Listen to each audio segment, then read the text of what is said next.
Hey, what's going on, everybody? Happy Easter. Christ is risen. That is right. He is risen indeed. And we can say it now and say it proud. Alleluia. Oh, man, Alleluia. Amen. For show. Living large, loving life. And in charge. Father Pat, how you doing? Fantastic, man. I'm in octave joy. Been running it back all week. Living on the mountain, man. Not planning on coming down anytime soon. There you go. There you go. But first, here's that intro. We're going to talk more about post-Easter. Well, it's still the Easter season. That's why we're here. Here we go. We've got some fresh new young talent doing some things that I know you haven't heard before. Let's bring the ruckus. Why were you made? I was made to be happy.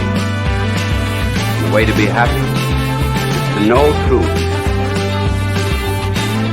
and to love goodness. In other words, I am made for God. Pero quiero lío en las dioses. Quiero que se salga afuera. You are now listening to the Holy Ruckus Podcast.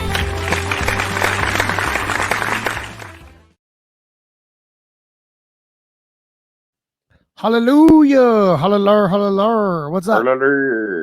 Who's is that? Is that? Yeah. Who does the? You are now listening to the Holy Ruckus Podcast. Is that M? Is that wifey? Wife. Yeah, that's wifey. Let's go. I never knew she got her stamp on there. Yes, she did. Yep. She signed her work. Scenes, put herself on the mic. So it was good. So good. Mm-hmm. So good. Hallelujah. Ladies and gentlemen, happy Easter season to you. If you're watching, if you're listening, we're so excited to have you. Go ahead real quick, a little housekeeping stuff. You want to keep on rocking with the best, the Holy Ruckus Podcast. You need to do this. You need to subscribe on YouTube. Let's get our YouTube follows up, and as well as share this if you like it, if you dig it, but also on all the platforms you can listen: Apple Podcasts, Google Podcasts, and the Spotify. That's right. Give us some clicks, people. A click costs you nothing. That's not even the Patreon pitch. That's exactly. We'll get there towards the end. But for now, oh my goodness. All right. How you feeling? 1 through 5 fingers. How are you, Father Pat? How has your Easter season been trucking along? What do you got? I am awesome. 1 being like put it back in the tomb. Yeah. I was definitely a 1 like come 2 o'clock on Easter Sunday itself. After we had a sunrise mass, so I was like, my butt was dragging, but it was still hot. It was still a beautiful Sunday. All told, yeah, I think I'm in certain contexts, I'm a 5, man. I'm a 5 of like I've been having my creamer in my coffee again. You know, there's joy in the morning. There's like, at least for the front half of this week, like creation was giving us Mother Nature was giving us a big like shout out, a big like resurrection like bump. You know, it was there was vitamin D galore in my life. I was out there cruising, you know, trying to turn the old cabeza into a tomate.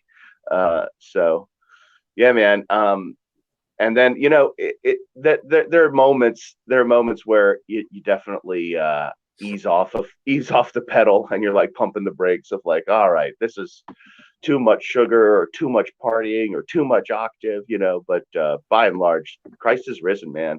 It's a solemnity week. It was a meat Friday.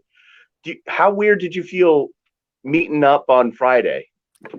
Oh my gosh. Okay. Definitely good. I felt awesome. I mean, the solemnities, you know, we cheated a little bit here, but yeah, I felt good, man. It was good.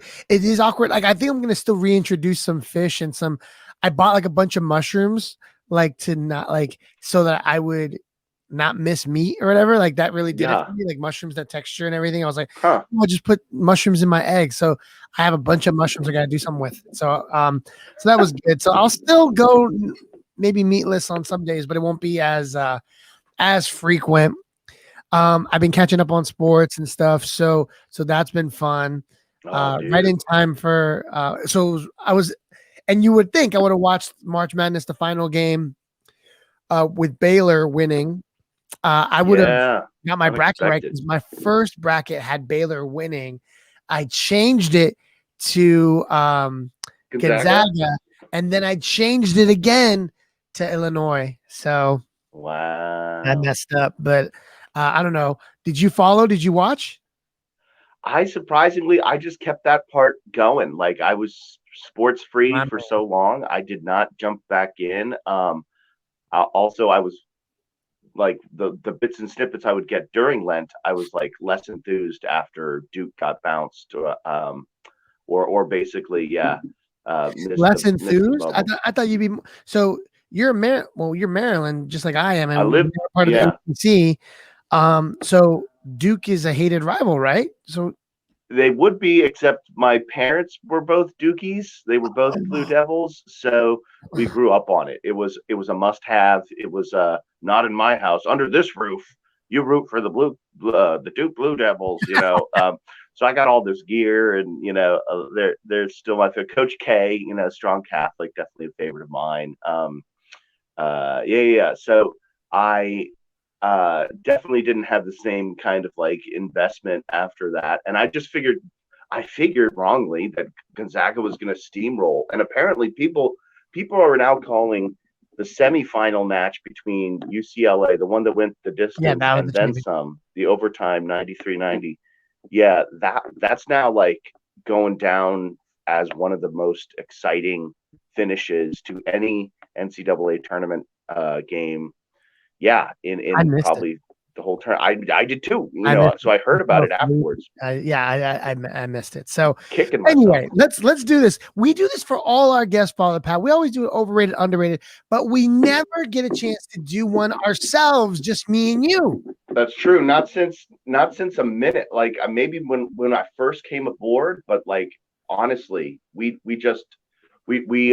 take other people's hot takes, and we never give our own hot takes. Let's annoy some people, Josh. Let's give some spicy hot takes that will leave people like cringing and saying, "What? Why do I tune into this? Why do I support these guys?" Ladies and gentlemen, you need to know why you got to support us. Here we go. The Holy Ruckus Podcast, overrated, underrated edition. Now, let's do it. So for 3 minutes here, we're going to knock this out. Overrated, underrated, Father Pat. In this Easter season, Easter treats, and if so, what Easter treat? Ooh, the most overrated Easter treat, without a doubt, is Peeps. Peeps are disgusting. They are. The only thing Peeps are good for is like jousting in the microwave. I think we hit on that maybe a year ago during pandemic Easter, but Peeps, man, I'm not about that Peeps life. Jelly Bellies, Starburst jelly beans, even those Brock's jelly beans, way underrated, but Peeps are overrated. There you go. And I would like to say Peeps are also overrated. They're just, I mean, I want to put them in the microwave and watch them blow up. Underrated Easter treat has got to be just staying close to what you know, Old Faithful. That chocolate bunny never lets you down. True. I put it in the fridge. And it's ready for me waiting, chilled. I like mine chilled. Right. And I just bite his ear off.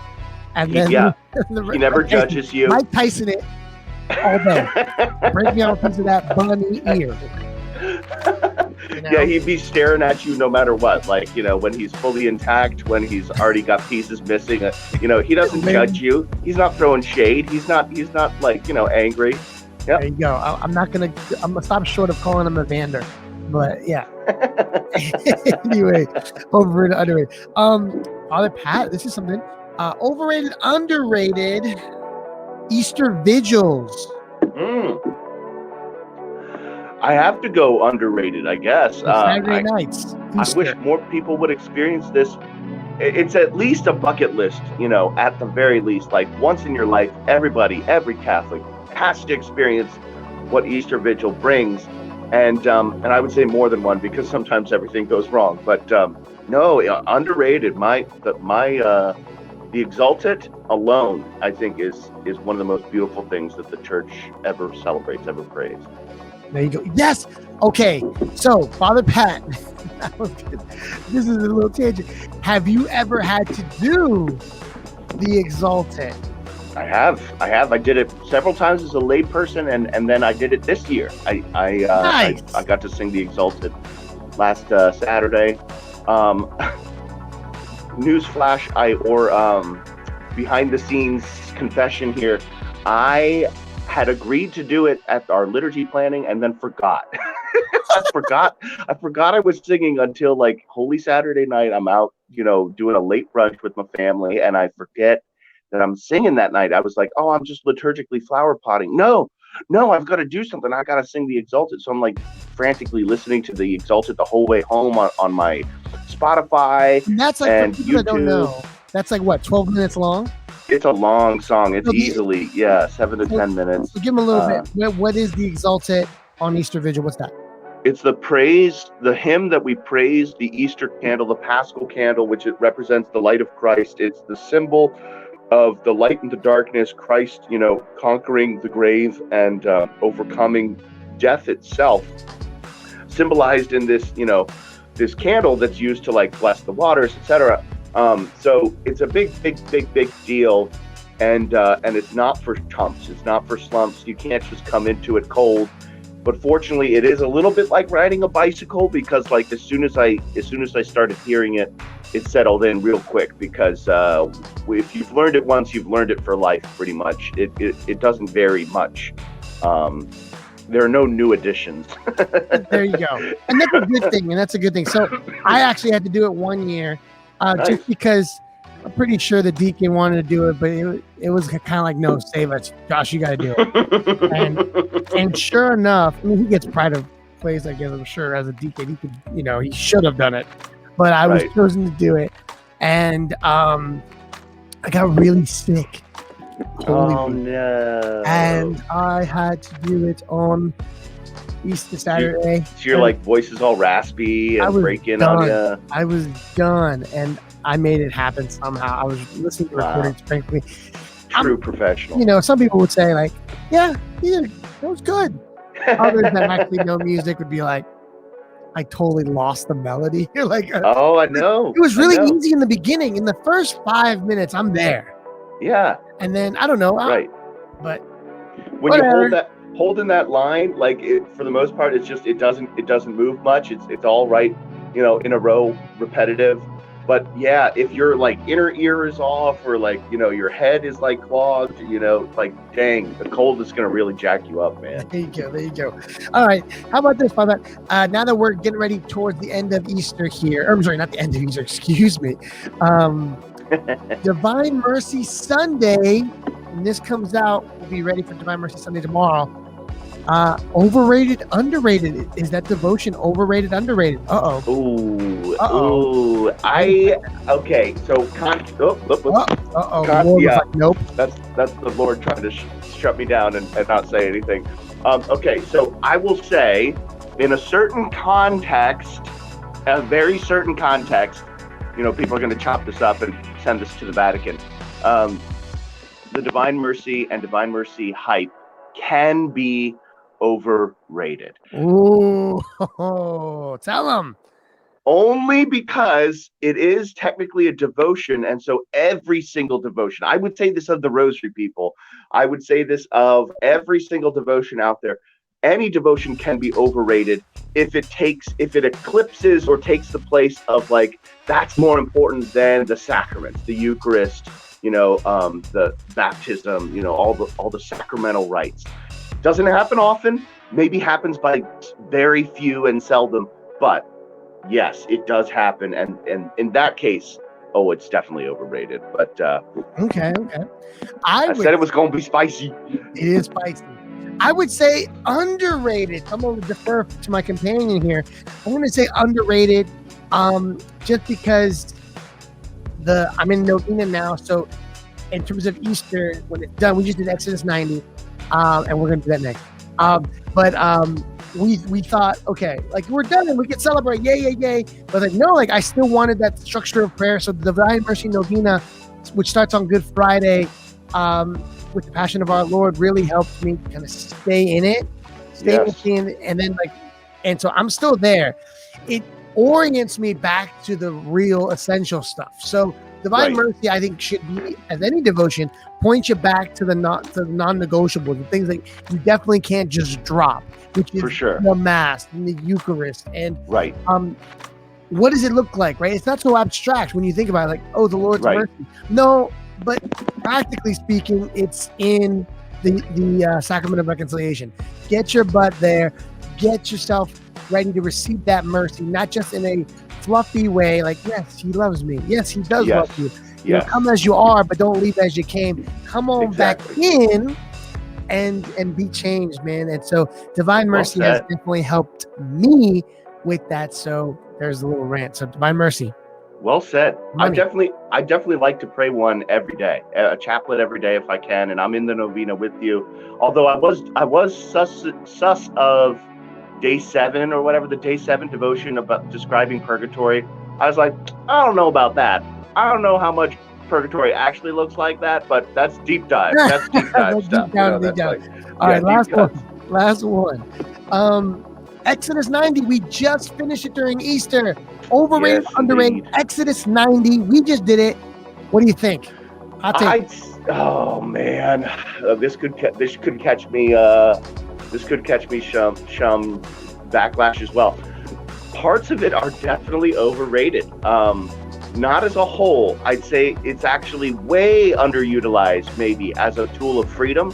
I think there are a lot of Catholic dudes out here who could really use that bump, that fraternal spirit, and help to get rid of some of this junk in their lives. You know, a lot of the kind of addictive sins that I hear time and time again in the box. Right. But that being said, it's not a pure cut. It's not a totality of, like, you know, it's all under it. Some of it I was like, I was so cooled on. I was so done with.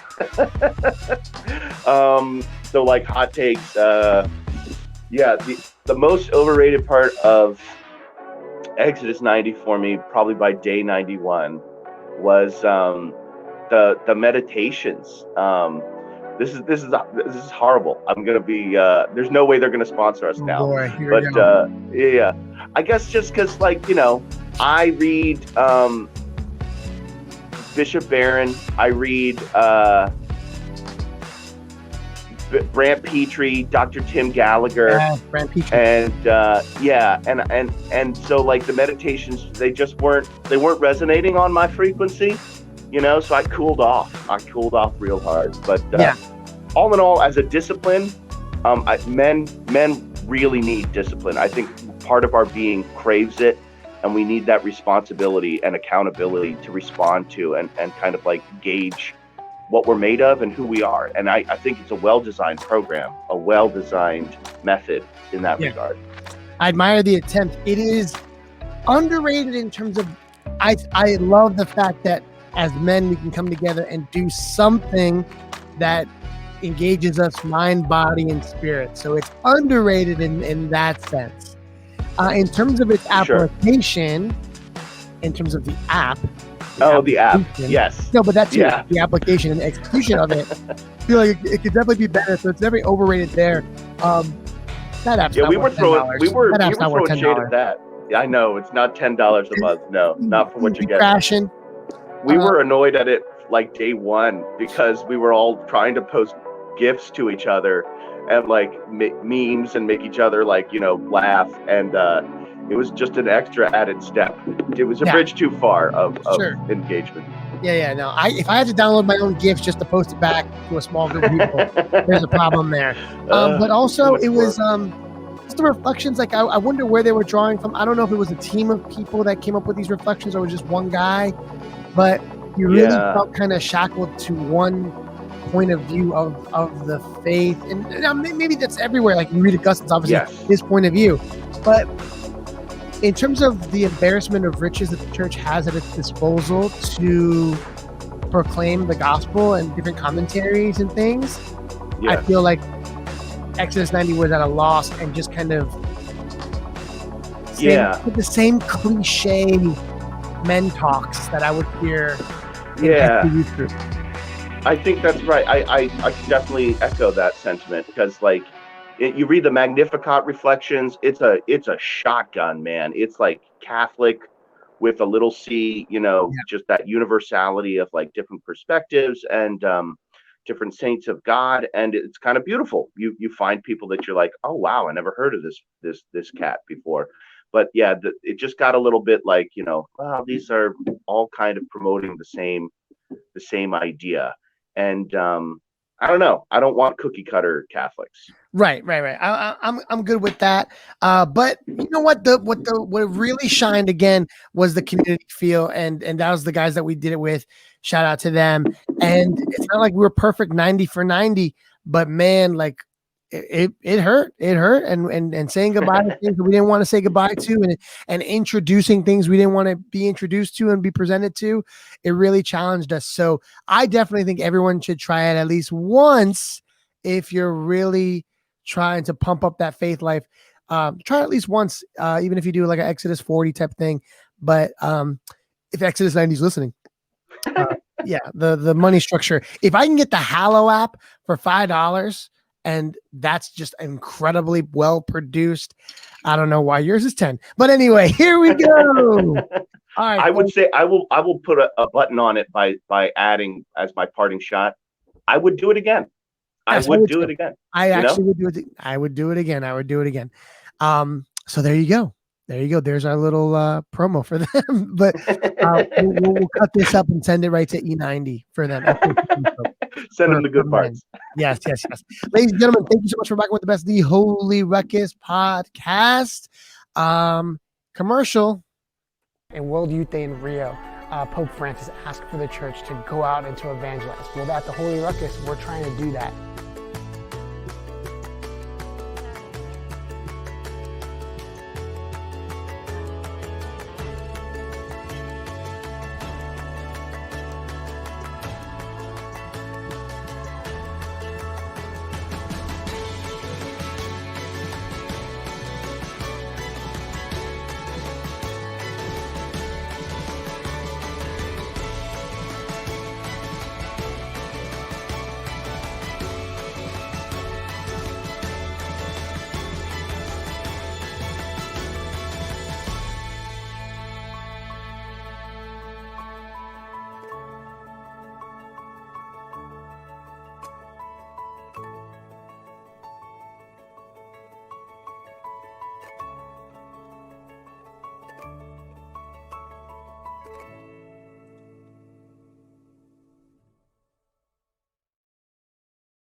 Awesome. Yes, folks, please prayerfully consider, and I mean that, prayerfully consider supporting the Holy Ruckus. Help us get out to more folks. Help us to evangelize through our blogs, through our videos, and through our podcasts and the network of podcasts that we have that we work with, the one-to-one podcast, this one, as well as all our work and that we put in. So there's a lot of volunteers that do this on the low to put this together. So thanks so much for them and everybody behind the scenes. But it's not possible without you guys who give and support us.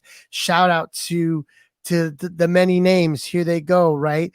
To Dan, to Becca, to Nathan, newly given in, Jessa, like so many people that support the Holy Ruckus, to Therese. So thanks so much, those of you that have, and if I missed anybody, we'll put them up here on the end here. But shout out to those that believe in the mission of the Holy Ruckus to make a ruckus in the church, but a holy one at that.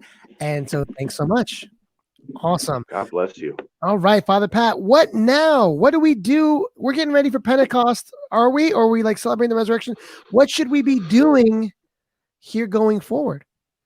I'll probably be figuring this out better myself as the dust settles off of the high highs of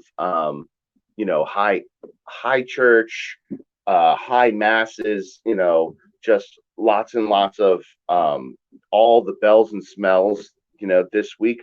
But it's not bad timing in that, like, the best part about Eastertide is we walk through Acts, and we're we're like heavily blessed with like very apostolic readings from scripture.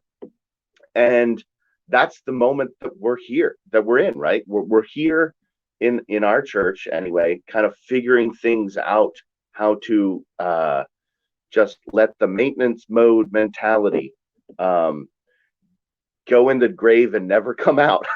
Like that dies, and we're in this apostolic moment. So all that to say, I think now is like the best time of year, maybe than any other season, any other liturgical mindset, to figure out like, well, what am I going to do? What am I going to do with my joy to evangelize? Like, it just so happens that this is what I've been preaching on all week, but yeah. It's like, it's about going the next place and the next person who needs to hear the good news. The ground is really, really fertile these days for planting. And we definitely just got a bunch of new members in the church. Shout out to all the confirmandi, all the catechumens that are now fully initiated in the Catholic Church. This is the place to be, but sometimes it doesn't feel like the place to be. No. And so how do you deal with that? Like, what if for many, I almost said coach, father, it just doesn't feel like a joyful season. I know for some, I mean, and I'm going to sit with my thoughts and sit more in prayer here, but recent events that keep happening in the church where folks feel hurt by the church institutionally on earth, right? By people in the church, but also people are like, what is he talking about? So recently I'm a Franciscan University grad, and one of the friars there during my time there was I guess charged, indicted, and all set up to, credibly accused of rape and like manipulation and sexual harassment, all these things. And so and it was awful, and it's so awful. Like, what do you say? Here we are celebrating the resurrection of our Lord, and then this comes in and hits you again. And so what do you say to those? I mean, to folks that maybe it's not so joyful in this season. For sure. I use it too. Yeah. Like, I'm gonna celebrate a funeral on Tuesday, like it can't all be like, uppers. What wins your eyes? What wins your heart? This is something I work very hard on myself in prayer, and with others in spiritual direction. Like, what deserves your attention? We try and be very careful to not like come across like I'm suggesting, don't think about that stuff, or don't look at that stuff, or don't acknowledge that it exists, because like sweeping things under the rug, putting things in a closet, just putting the blinders on, or the fingers in your ears, I'm not listening, it doesn't work, right? It doesn't necessarily bring the relief of like, because you still know it's there, and it's got to come out sometime, and we have to acknowledge it. But there's a way of processing our gross our gross stuff that like gets dumped on our laps, and sometimes it's like, really again, we're running this back again, we got to deal with this script again. Like, how long, oh Lord, how many times? And I think I've prayed on this podcast before, Lord, today, very Louisiana prayer, Lord, today, just come back. Let's go. Let's get rid of this stuff. But like, what wins our eyes? This is like classic marketing 101, right? It's like they're competing for our attention, they're competing for our eyes. And the devil's no different. He's a master marketer. He's a master in advertising. So like, he puts stuff in our lives to try and just win our gaze. That's really his playbook, or his bread and butter, of like, he doesn't have to try very hard. He doesn't have to get you to like hate and curse God. He just has to get us to like just pay less attention, and look at and try and stare at death and look at the dead thing. And I'm not talking about the cross, because there's beauty in the cross, there's victory in the cross, but like staring at the roadkill on the side of the road, like, look at that roadkill, like, it's disgusting, it's gross, it's decaying, it's mangled and twisted and awful. Yeah, but if we have an option, and there is always an option of looking at the more hopeful thing, like, why am I stuck on A when I have option B, C, 3, D? I could be looking at the divine mercy. I could be looking at that image of of his heart, pouring out in abundance. I could be looking at something more beautiful. Like that's my take on that of like advice to us on how to like navigate the gross and the depressing of the world, because it's always going to be there. We acknowledge it. Okay, I see it. It's there. It exists. But what am I going to actually let win and overcome my eyes and give my attention to? I don't want to spend time doing, looking at this depressing thing. I'm going to, but like I don't want to actually do it. What deserves it more? My beautiful children, my godchildren, or your wife, your family, just good old sacred art, et cetera, et cetera.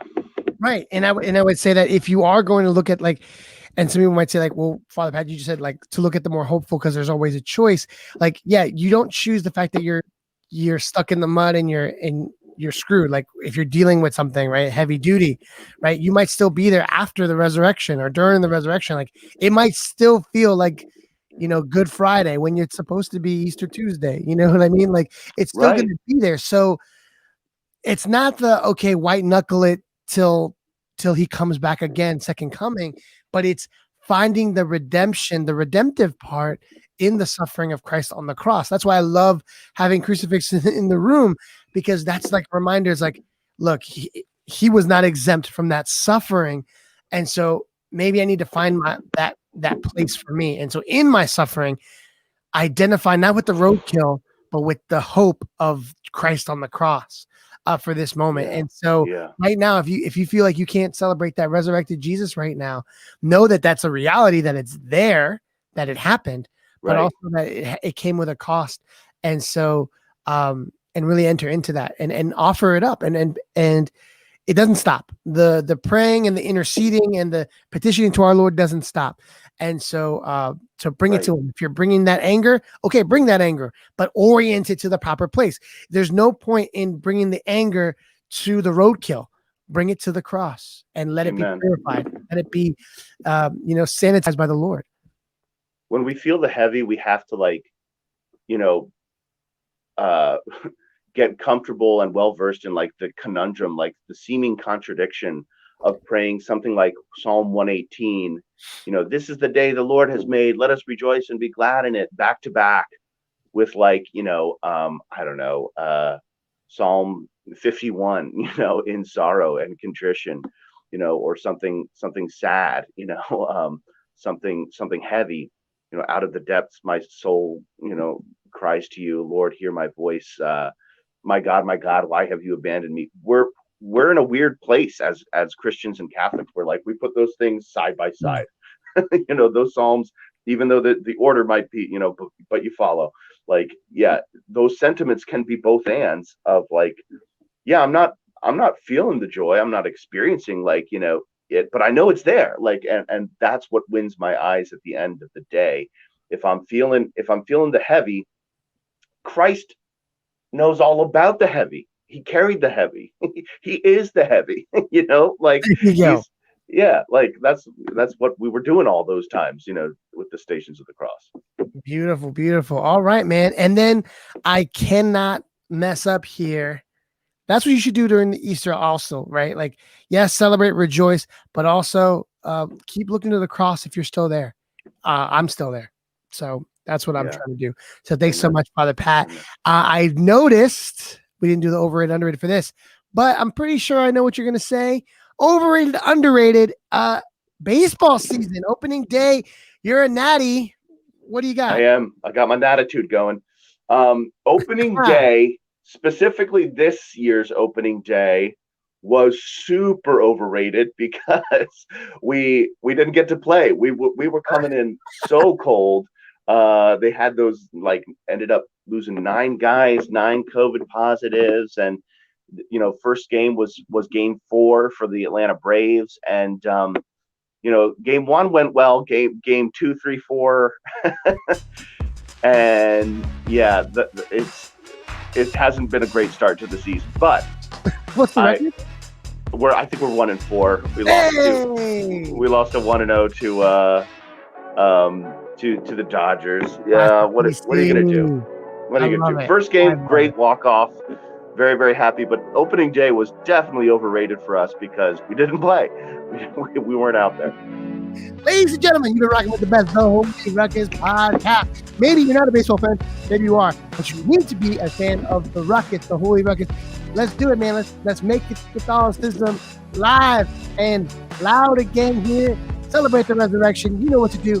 Go ahead and become a Patreon member. Support us if you can. If you got some ducats, go ahead and throw us a little $3 a month and let us know that what we do matters. No, it still matters anyway. But Father Pat, anything else? Yeah, I'm going to use my sign off to kind of throw it back and run it back to call out once again. My boy doesn't know I'm going to do this. I just can't say enough about the Christ is Passing By project. If you haven't checked it out, even though it's Easter, go back there sometime in Easter tide. You've got 50 days to Pentecost to enjoy it. I really do think that the Maldives has killed it. Josh M.